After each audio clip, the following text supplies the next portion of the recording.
Alors ici on a deux systèmes, labour et non labour, deux types de travail du sol.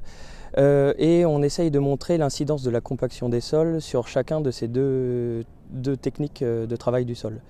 Il y a deux zones, il y a la zone labourée et non labourée. On ne veut en aucun cas comparer les deux.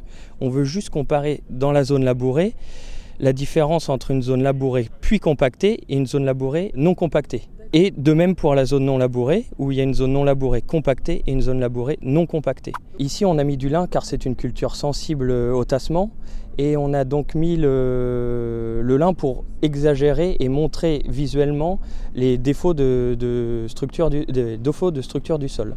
Donc ce qui se passe, c'est que l'automne dernier, des déchaumages ou labours ont été effectués, puis ont été tassés sur une partie de l'essai pour montrer l'impact que le tassement aura sur la culture de printemps qui suit.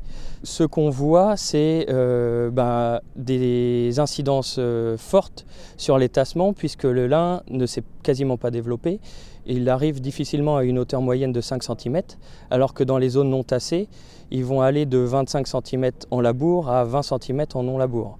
Ces incidences, elles ont des causes, et ces causes, c'est les racines. Ce lincier est plus développé car on a une racine qui va explorer toute la surface labourée, et donc une surface qui, dans le cas d'un labour de ce type, explore jusqu'à 25 cm et donc a de l'eau et des nutriments pour pousser en assez bonne quantité.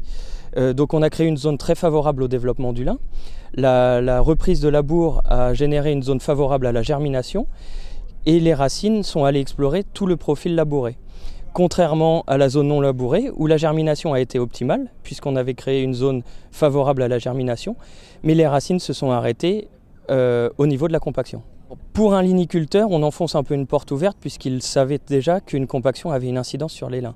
Pour les gens qui n'ont jamais vu ou n'ont jamais pratiqué le lin, on montre que des cultures peuvent avoir, malgré le fait qu'on ne le voit pas en extérieur, les compactions peuvent avoir un impact sur les cultures en général. En labour, on a créé une zone homogène propice au bon développement du lin, alors qu'en zone de non-labour, dans les conditions de l'année, on a créé une zone pas forcément plus favorable, mais une zone où on retrouve des tassements antérieurs à l'année en cours.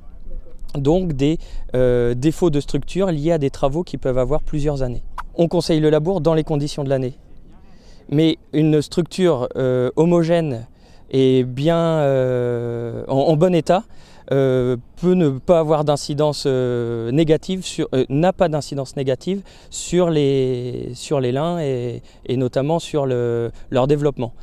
Donc il faut savoir que la structure du sol se régénère par trois moyens. Donc il y a le travail du sol avec le labour bien sûr, mais aussi d'autres outils de travail du sol qui permettent de régénérer la structure du sol. À court terme, c'est la solution la plus efficace.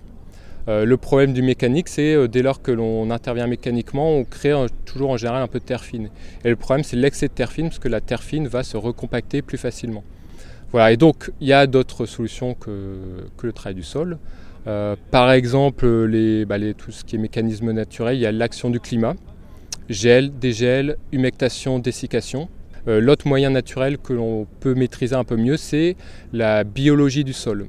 Donc la biologie du sol, c'est surtout l'action des vers de terre qui vont créer les galeries, et aussi un peu l'action des racines, des cultures ou des couverts végétaux. Et donc on avait aussi les racines.